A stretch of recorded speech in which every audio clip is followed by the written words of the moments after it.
Welcome back to a new video. So this is going to be the continuation of last video, which I know I said I would have had the recap done by the following day, but that did not end up happening because I was busy, and right now I'm still a little bit busy, and so I'm about I think it's 2 weeks behind on videos, but I'm gonna go ahead and try to get them all done this week so you guys can go ahead and see my overall analysis and sort of how my portfolio has been doing under these current market circumstances. So the first trade that I'm going to explain this video is on PLTR, Palantir. And so what I ended up doing on this trade was buying, or actually not buying calls. I ended up buying 100 shares, and sort of what I ended up doing, or what my thought process was on this trade, because it was a swing trade. I opened the position on a Thursday, hoping to exit it out of on the Friday, which is the next day. So what I ended up doing was buying 100 shares of PLTR at an average price of $25.95. And so what my idea was to turn around and go ahead and sell a covered call at the $26 strike and hope to get the shares called away. So that means that we would have been able to profit the $42 that you guys see right here for the call that we sold, plus an extra $5 by selling the shares at $26. So overall, it would come out to a $47 gain in a matter of a day, really, which was pretty decent considering at the time we were already up around $400 for the week. So I was sort of just trying to see if I could find a trade that was minimal risk with a decent reward size, and so it ended up working perfectly. So you guys can see we sold the covered call, the $26 strike call, for $42, and we also got the 100 shares assigned, or I guess you could say called away, at an average price of $26, and so the total gain for this trade was $47. In hindsight, it would have been nice to continue holding the shares, because as you guys can see, over the past month, Palantir is up 25%. So had we still have those shares, we'd be doing really well. But that's in hindsight, right? It could have just easily has dropped all the way down to 20, but I'm just happy that the original plan was executed perfectly, and so that's pretty much it for this trade. Now I'm gonna go ahead and move on to the next trade. So the next trade was on NIO, and we have a couple of different trades going on here, but for today's video, what I'm gonna do is focus on the January 25th and the January 27th trade, which we're taking on the same week. And so the original plan was to sell a cash secured put and hold till expiration, hoping that well, not necessarily hoping, just seeing if we would get assigned or not. And NIO was going up tremendously during this time, so we were able to sell for a pretty decent premium. As you guys can see, on our first trade, we sold the $60 strike put for a total premium of $274. So at this time around 2 weeks ago, NIO was quite volatile, and so the implied volatility meant that option prices were relatively high, and so that's pretty good for an option seller like me. And so we ended up selling the next day, or I guess you could say buying back those options at an average price of $174. So in the matter of 1 day, this swing trade, we were able to make $100. And because the reason why I decided to sell was because NIO was up a lot. It went up almost $1.50, and so I didn't want to hold until expiration if we were already up close to 50%, or I shouldn't say 50%, but we were already up to around 30 to 40%. And so I kept my eye on NIO because, like I said, it had a high implied volatility, and so that means that the option prices were still going to be relatively high. So fast forward on January 27th, which is the next day, NIO actually ended up dropping quite a bit. It dropped from around 59, which was where it was trading, to around 57, maybe sub 57, I don't remember, but I do remember that it dropped, and that's why I decided to go ahead and sell another put. This time we sold the 57 strike put at an average price of $146. And so going into the next day, on January 28th, NIO sort of opened kind of sideways. It did drop a little bit, and those options weren't really increasing or decreasing too much because it was sort of trading sideways, and the implied volatility was still relatively high. So the options are sort of just waiting to see whether NIO would shoot up or gap down even lower. And so that price movement didn't really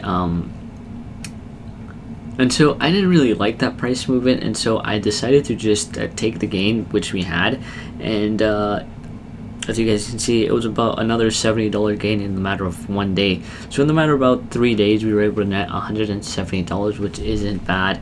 Really low risk because, like I said, we're just option selling. So in the worst case scenario, we would get assigned the shares, and if we do get assigned the shares, NIO is a pretty good company that has a pretty nice implied volatility on the option. So that means that we would go ahead and turn around, sell some covered calls for about $100 to $200, and so overall it wouldn't have really been that bad. But nonetheless, we did not get assigned, and we were able to net about $170 in the matter of 2 days. So that's pretty much it for that. So that's pretty much it for that trade. Now I'm going to go ahead and move on to the next trade. So the next trade is on AMD, and as you guys can see, it's similar to NIO as in the sense that we have a couple of multiple trades going on here, but the ones we're going to focus on are the ones on January 29th and February 1st. We actually ended up taking 2 consecutive trades, and so overall the game plan here was pretty similar to NIO's in the sense that we were selling cash secured puts, hoping that the option prices would decrease, hence we would be able to profit. So what we ended up doing was buying or selling to open the $87 strike put at an average price of $292. So once again, a similar pattern here in NIO in the sense that the option prices were pretty high, and so that means that they would decay faster, and we would be able to profit fairly quickly. So that's why I ended up taking a day trade. We ended up closing that position at 212 for a profit of about $70 in the matter of one day. And so going into the next day, we actually ended up selling another put option, the 85.5 strike dollar put, an average price of $250, and we ended up buying it back on February 1st at $100.49, or at $149, I should say. So overall, like I said, really similar, basically identical pattern and identical strategy here as in the NIO. We're just selling close to at the money strike options, hoping that they would decay from one day to another, and that's usually the case because weekly options tend to decay a lot faster because they're expiring that same week. So that means that if the stock doesn't go up too much or drops too much, then the theta is going to go ahead and kick into those options, and it will make those options decrease in price a lot faster. So that's pretty much it for that trade. Now let's go ahead and move on to the next one. So the next trade we ended up taking was on Bank of America, ticker symbol BAC, and this trade was I guess you could say over trading in a sense, because I probably should have taken the trade even though we did make a gain, a profit of $10. But once again, like I said, this was probably over trading on my part. Probably should have eased off a little. I know a win's a win, and I should be thankful for it, and I am. I don't want to, I guess, come off and sound like I'm not thankful for the gain, but looking back at it, I probably shouldn't have taken the trade because I was already up around, like I said, 400 to 500 at the time of this week. But nonetheless, the trade was really low risk, and that's why I decided to take it at the time. But in any other scenario, I probably wouldn't have taken it because, like I said, that's pushing it too much and over trading. But nonetheless, what I ended up doing was selling a $29.5 put for an average price of $16, and we closed it the next day at $6. So overall, like I said, $10 gain in the matter of one day.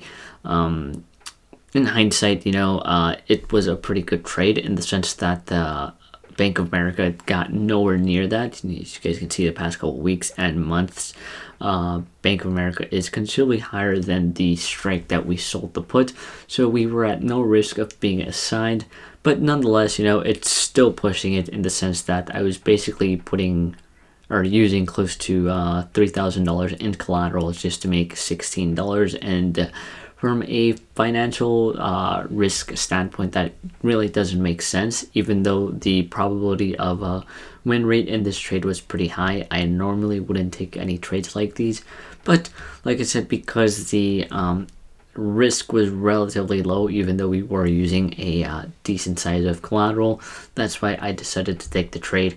But nonetheless, pretty easy trade, not really too complicated behind this trade. But Now let's go ahead and move on to the last and final trade. So the last and final trade is a trade that has been going on for quite a while now, and at this point it's sort of driving me a little bit crazy, in the sense that it does not want to move in our favor at all. It just continuously drops weeks on weeks, and the only reason I'm keeping it at this point was holding on for the dividend, which we have already received. It's still pending because it doesn't get paid out until March 5.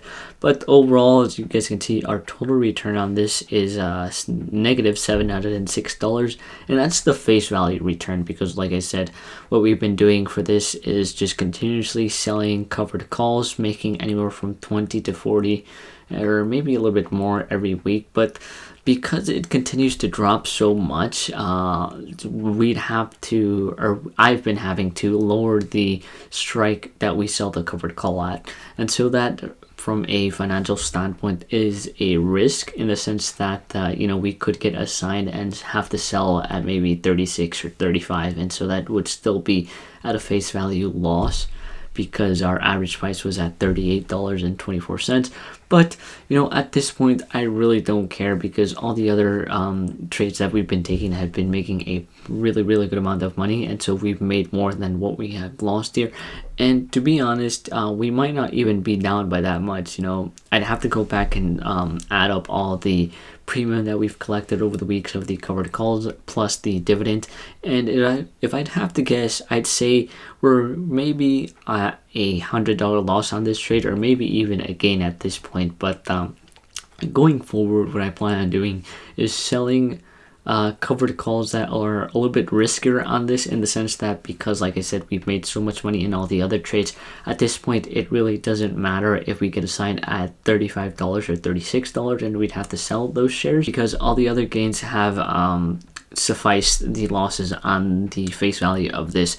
And so I'm going to be a little bit more aggressive on the covered calls, selling probably the $35 strike, which means that we're going to be able to gain maybe anywhere from $70 to $100. And if we don't get assigned, that's really great, because it means that we would be able to make a pretty good amount of premium. And if we do get assigned, like I said, at this point, I really don't care, because it would mean that we'd be able to free up about $7,000 in buying power, and at this point, those $7,000 could be used in a more efficient way. But that's pretty much it for this video. I hope you guys enjoyed, and I'll see you guys in the next one.